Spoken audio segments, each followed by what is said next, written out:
les 10 erreurs que font presque tous les auteurs débutants. Hello ma jolie plume, c'est Vanessa et j'espère que tu vas bien. Quand on commence à écrire, on fait tous des erreurs. Moi-même, je suis passée par là. C'est normal.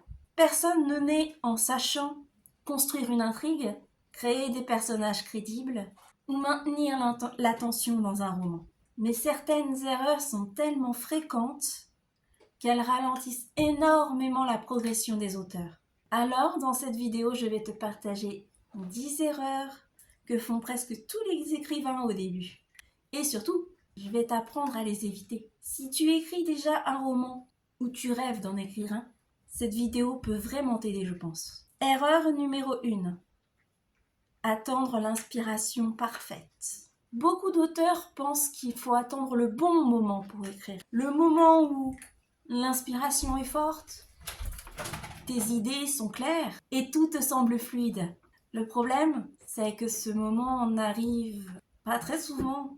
Et pour être honnête, quasiment jamais. L'écriture n'est pas un éclair de génie permanent.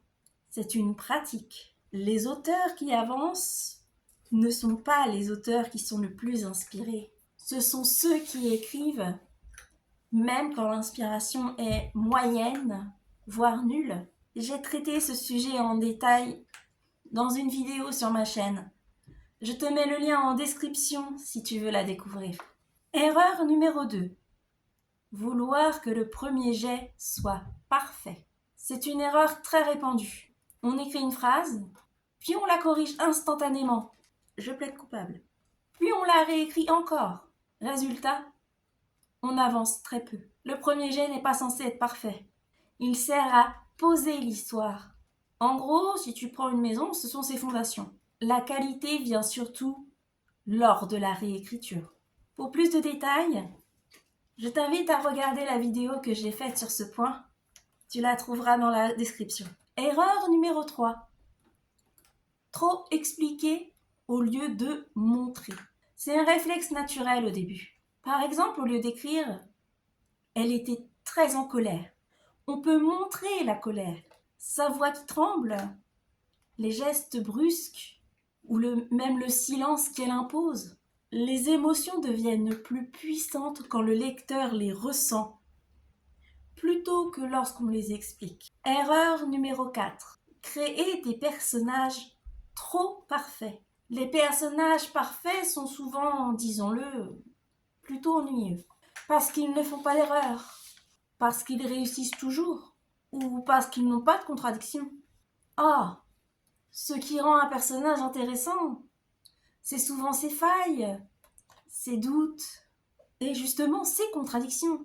C'est là que les lecteurs s'attachent vraiment à lui. Si jamais tu as besoin de voir ça plus en détail, j'en ai fait une vidéo. Tu trouveras le lien dans la description. Erreur numéro 5. Vouloir tout raconter dans les premières pages. Beaucoup d'auteurs veulent expliquer l'univers, l'histoire du monde, le passé des personnages, tous les détails. Mais un roman fonctionne mieux quand il révèle les choses progressivement.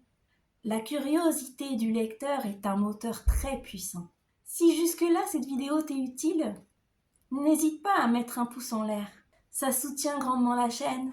Merci à toi. Erreur numéro 6. Abandonner trop tôt. C'est probablement l'erreur la plus répandue. Au début, écrire, c'est excitant.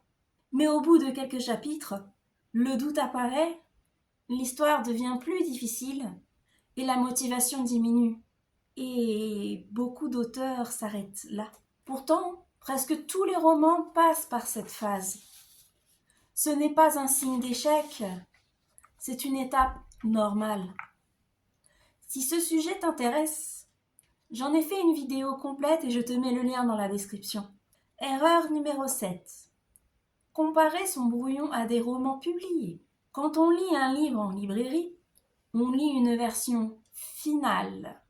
Un texte qui a été retravaillé plusieurs fois, corrigé. Comparer son premier jet à un livre fini est forcément décourageant, mais ce n'est pas une comparaison juste. Oui, vous pouvez voir la queue d'un chat, oui.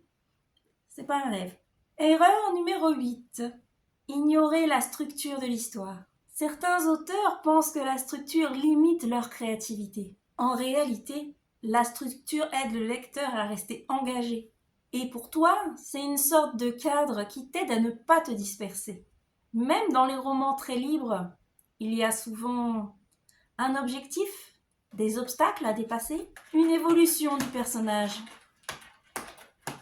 Oui, un chat qui fait du bruit. Désolée. Comprendre les bases de la narration peut énormément améliorer un texte. Tu veux en savoir plus? J'ai fait une vidéo qui retrace ce sujet et je te la mets dans la barre d'infos. Erreur numéro 9. Essayez d'imiter un autre auteur. Quand on commence à écrire, on est souvent influencé par les autres auteurs, surtout ceux qu'on admire. C'est normal. Mais à force d'imiter, on peut perdre sa propre voix. La voix d'un auteur se construit avec le temps. Elle vient de ses émotions, de sa manière de voir le monde, ou des thèmes qui lui tiennent le plus à cœur. Si tu veux savoir comment trouver ta voix d'auteur, j'en ai fait une vidéo et je te mets le lien dans la description, si jamais ça t'intéresse. Erreur numéro 10. Penser qu'on n'est pas légitime. Beaucoup d'auteurs débutants pensent qu'ils ne sont pas assez talentueux, qu'ils n'ont rien d'intéressant à dire, que d'autres écrivent mieux qu'eux. Mais l'écriture n'est pas réservée à une élite. Elle appartient à ceux qui continuent. Tous les auteurs que tu admires ont commencé exactement comme toi, avec des doutes, et souvent avec des textes imparfaits. Faire des erreurs en écrivant est inévitable, mais ce n'est pas grave. Chaque erreur est aussi une étape d'apprentissage. Ce qui compte vraiment, ce n'est pas d'éviter toutes les erreurs, c'est de continuer à écrire malgré elles, parce que c'est ainsi que les auteurs progressent. Si cette vidéo t'a plu, n'hésite pas à t'abonner si ce n'est pas encore fait, à l'aimer, à la commenter et à la partager. N'oublie pas, écris avec passion et vis avec douceur. Ciao!